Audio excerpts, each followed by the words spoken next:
Hi friends, मैं आप लोग का प्यारा तन्मय स्वागत करता हूं अपने ऑफिशियल यूट्यूब चैनल पे डीएमएस एजुकेशन इंस्टीट्यूट पर।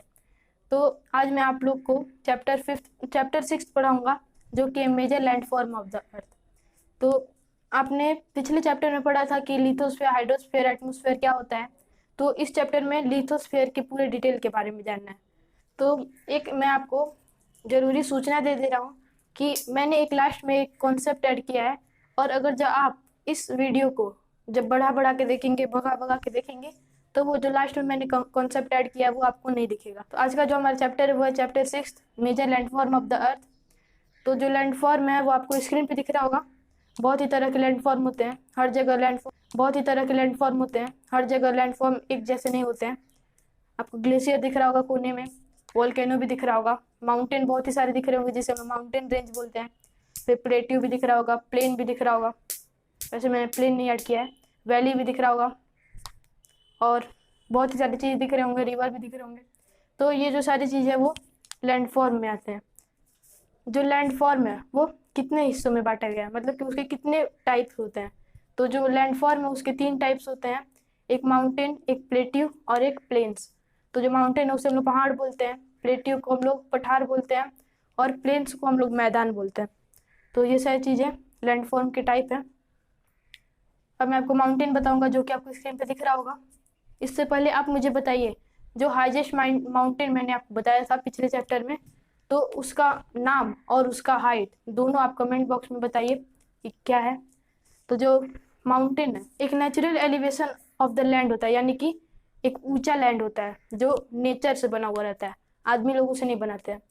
तो वो जमीन से बहुत ही ऊंचा होता है। कुछ कुछ माउंटेन पर जो रिवर होते हैं, यानी कि जो नदियाँ होते हैं, वो सूख जाते हैं, मतलब सूखते नहीं हैं, वो ठंडा हो जाते हैं, और ठंडा होकर बर्फ बन जाते हैं, और उसी बर्फ को हम लोग ग्लेशियर बोलते हैं, जो आपको अभी मैंने आपको दिखाया था पिछले वाले पिक्चर में।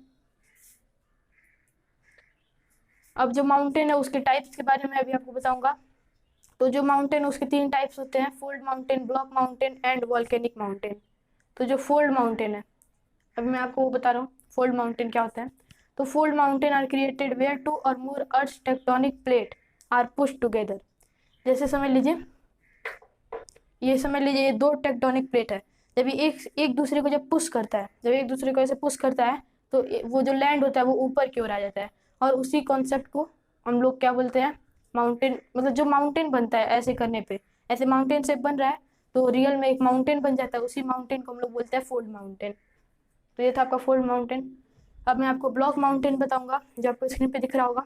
तो जो ब्लॉक माउंटेन होता है वो जमीन के टूटने से होता है, यानी कि जब जमीन टूट जाता है, ऊपर नीचे जब हो जाता है, तो जो ऊपर वाला जो हिस्सा होता है उसे हम लोग हॉर्स्ट बोलते हैं, और जो नीचे वाला हिस्सा होता है उसे हम लोग ग्रेबेन बोलते हैं।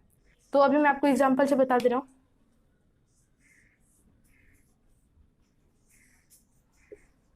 जैसे समझ लीजिए, ये सारे जमीन है, तो ये टूट के ऊपर नीचे जब हो जाते हैं तो ऊपर वाले हिस्से को हॉर्स्ट बोला जाता है, और नीचे वाले हिस्से को ग्रेबेन बोला जाता है।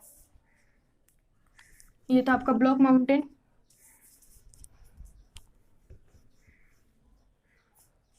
अब मैं आपको वॉल्केनिक माउंटेन बताऊंगा, जो आपको स्क्रीन पे दिख रहा होगा।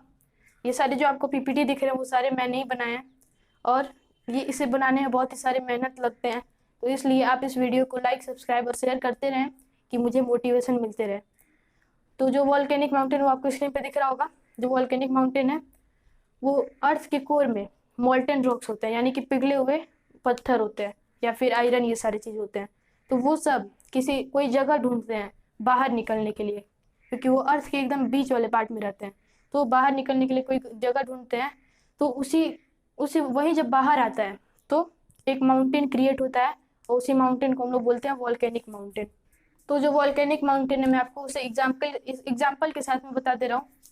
जैसे समझ लीजिए, आप दिवाली में एक पटाखा जलाए होंगे, जो ऐसे उसका शेप रहता है, कोन शेप में,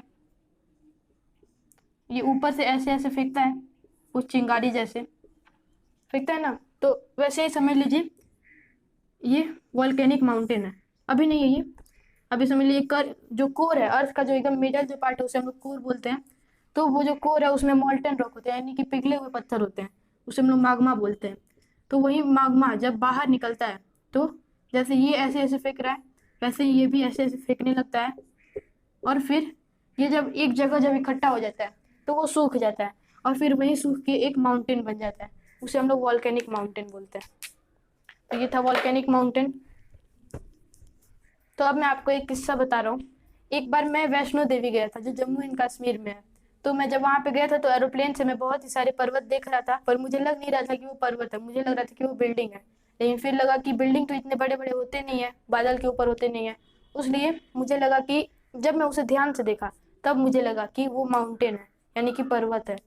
और मैं जब वहां पे पहुंच गया वैष्णो देवी, तब मैं वहां पे देखा कि बहुत ही लोग मंदिर पे पैदल जा रहे थे, पहाड़ों पे चढ़ चढ़ के। कुछ लोग हेलीकॉप्टर से भी जा रहे थे, जो बूढ़े थे वो लोग हेलीकॉप्टर से जा रहे थे। और मैं रोपवे से गया था। रोपवे आप जानते हैं, एक पहाड़ से दूसरे पहाड़ तक एक रस्सी रहता है, उसी पे एक उड़न खटोला जाता है, उसे हम लोग उड़न खटोला बोलते हैं हिंदी में। तो उसी से जब आप जाएंगे तो आप जब आप नीचे देखेंगे ना, तो बहुत ही गड्ढा दिखेगा, एकदम बड़ा सा गड्ढा जो दो पहाड़ों के बीच में होता है। और मैं तो देख के पूरा डर गया था। तो अब जो हमारा अगला टॉपिक है वो है प्लेट्यू, जो आपको स्क्रीन पे दिख रहा होगा। जो प्लेट्यू है वो फ्लैट टॉप टेबल लैंड भी उसको बोला जाता है। जैसे समझ लीजिए ये प्लेन है, प्लेन, और यही जब थोड़ा ऊपर चला जाता है तो इसे हम लोग टॉप बोलेंगे। तो यही top, flat top table land होता है, यानी कि फ्लैट है, टॉप है, वैसे टेबल लैंड बोला जाता है, फ्लैट टॉप टेबल लैंड। तो ये है आपका प्लेट्यू और ये है प्लेन, तो इसे बोलते हैं प्लेट्यू। तो जो प्लेट्यू होता है उसमें बहुत ही सारे मिनरल पाए जाते हैं। जो प्लेट्यू होता है उसमें बहुत ही सारे मिनरल पाए जाते हैं, जैसे आयरन, एल्यूमिनियम या फिर गोल्ड, सिल्वर, ये सारे चीज़ उसमें पाए जाते हैं। चांदी भी पाया जाता है।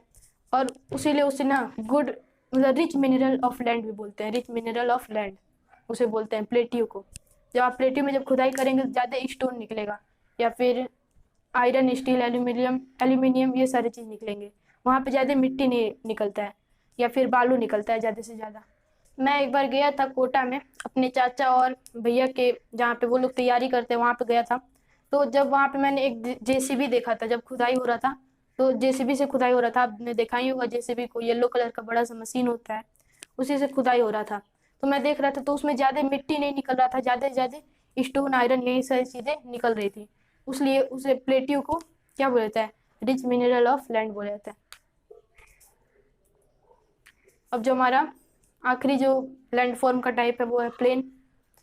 तो जो प्लेन है वो सबसे नीचा होता है, जो सी लेवल से बहुत ही नीचा होता है। जैसे माउंटेन बहुत ही ऊंचा होता है, प्लेट्यू उससे थोड़ा नीचा होता है। तो जो प्लेन होता है वो सबसे नीचा होता है। और इस पे हम लोग ट्रांसपोर्टेशन अच्छे से कर सकते हैं, और फार्मिंग भी बहुत ही अच्छे से कर सकते हैं, खेती अच्छे से कर सकते हैं। तो इस पे ट्रांसपोर्टेशन कैसे हो सकता है, जैसे समझ लीजिए जो ट्रेन है वो प्लेन्स पे ही तो चलते हैं, माउंटेन में नहीं चलते हैं। और समझ लीजिए जो कार होता है वो भी प्लेन्स पे ही चलता है, माउंटेन पे चलेगा तो सीधे जानते ही होंगे। और कल्टीवेशन यानी कि खेती, ये सब जो होते हैं, तो जो खेती होते हैं वो भी सब प्लेन्स पे ज़्यादा होते हैं, प्लेट्यू पे थोड़े थोड़े होते हैं, माउंटेन पे भी थोड़े थोड़े होते हैं। और जो पूरा अर्थ है उस पर सबसे ज़्यादा मात्रा में प्लेन्स ही पाया जाता है, माउंटेन और प्लेट्यू उतना नहीं पाया जाता है, सबसे ज़्यादा प्लेन्स पाया जाता है। तो ये था आपका चैप्टर 6 जो कि था major landform of the earth. इसमें ज़्यादा कुछ नहीं था, थोड़ा ही था, लेकिन फिर भी मैंने आपको समझाया था। उम्मीद है आपको समझ में आया होगा। और आपके सपोर्ट से, सब्सक्राइब से मुझे बहुत ही मोटिवेशन मिलता है। इसी तरह आप मुझे मोटिवेशन देते रहें, मैं अगला वीडियो लाते रहूँगा। तो जो अगला चैप्टर है वो बहुत ही अच्छा होने वाला है, इसलिए अगला वीडियो भी ज़रूर देखिएगा। तब तक के लिए थैंक यू।